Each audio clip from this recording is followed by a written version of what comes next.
Hi y'all, Kate's Garden Chicken Rambles, and I thought even through the mesh we would take a look at the inside chicks. They are starting. They're 5 weeks old, and well, they're starting. They're a few days into their 5th week, so I removed the heat lamp.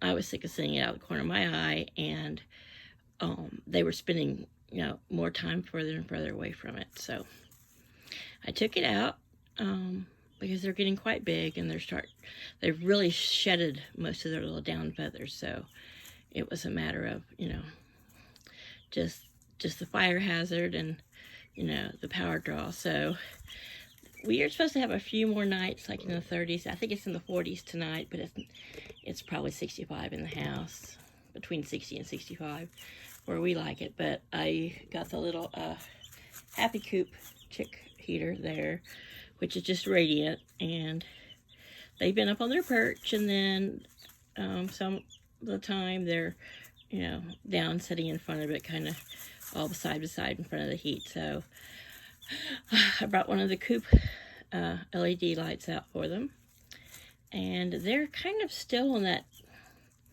little chick routine of sleeping about 45 minutes or an hour, and then up, for half hour.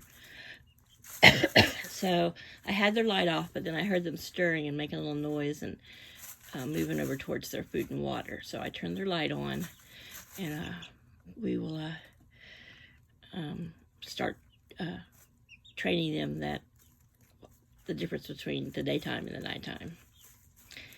And I mean, they pretty much know that, and by instinct they'll want to go to their coop at night and that kind of stuff. But it makes the house a little bit quieter.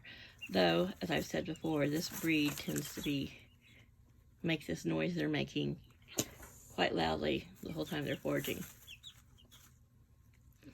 And sometimes it sounds like they're in distress, and they're just excited.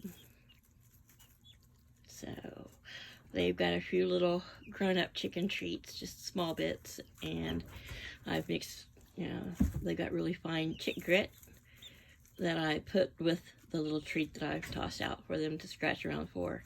And I put chick grit in their feed. If your baby chicks don't eat anything but starter grower feed, they don't need grit yet. But now that they're 5 weeks, I'm starting to give them other little treats and train them more to come to my hand, and of course I'm providing them with grit, and of course I'm still changing their water out 5-6 times a day. But they're doing good, and it's just amazing how much they've grown, and it seems like every day they're bigger and they're fluffier, which I'm sure my other chicks seemed that way too, but there were so many more of them, and they're only little for so long. But yeah, so I do believe that this big kennel is going to go outside as their next step grow out pen before they're integrated with the flock. It's big enough for the 3 of them to get almost full grown, being 3 by 5 as just their coop. And I'll weatherize it, make sure they've got, I'll put chicken wire over it instead of just this mesh. And because a predator like a raccoon could still get its hand in there, but I don't really think it could snatch them. But I'm going to I'll put the vinyl over it, cut them some windows, probably provide a nest box, and then put this up off the ground a ways on top of 2 or 3 pallets, and this will be their personal coop. And as I said in a previous video, if they integrate with the group so well and they want to go, they're all inside the big run in the coop, because that 5 by 15 run will eventually just be a 5 foot by 15 coop, and what will be considered the run will be the yard. But with a hawk netting over it. And that 5 by 15 will be big enough for them to have plenty of room to run around. But these guys, I want them to be able to, if they don't want to hang out with the grown-up chicks, you know how teenagers can be, that they can get in here, have perches, and be safe. And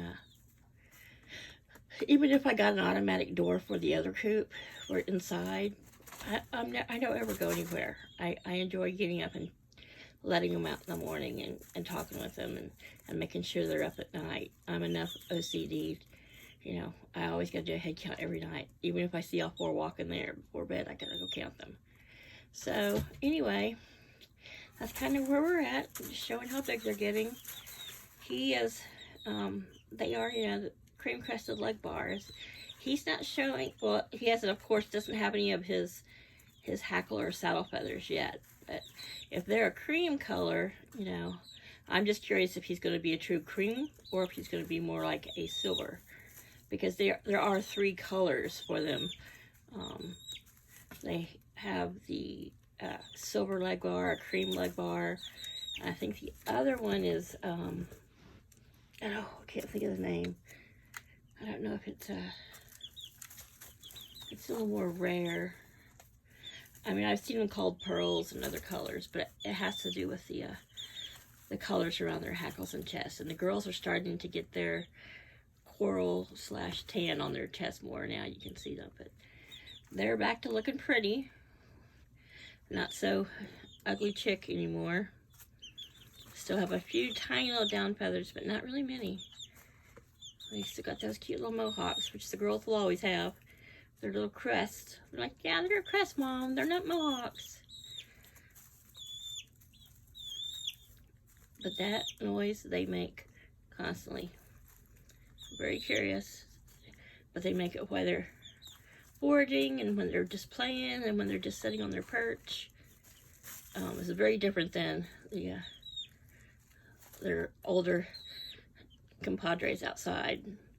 Much different noise, much different pattern to their chirping.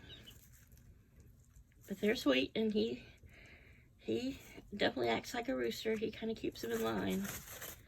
There's times they'll be all 3 up on the perch and so cute. I let my imagination go wild. He'll be sitting facing one way, and they'll be sitting beside him facing the other direction. And you can tell he's trying to sleep or about to nod off, and they'll be like looking at each other, just chatting back and forth and making noise like a couple girls. I just imagine he's like, shut up already. Jeez, girls. But yeah. Alright, well, that's just a little late night peek in at the chicks in their next stage without heat. And you know, luckily we do keep our house cooler. I mean, if I get too cool, I'll heat my room, but this way that they can really get acclimated to the cooler nights, and hopefully in a couple weeks, well, they're 5, in a couple 3 weeks, hopefully by mid-March they can be outside permanently. But like I said, I'm going to watch the weather in March, because if it looks like we're going to have any kind of winter snap or anything around the time they're going to due to go outside, I'll keep them in another week. But just starting to condition them for outside. Gonna make room for more babies. Alright, everyone, have a great night. Say goodbye, you little snackers. They're like, we're having our midnight snack. Alright. Thanks, y'all. Hello to the new subscribers. Like and share the videos. Appreciate it. Bye for now.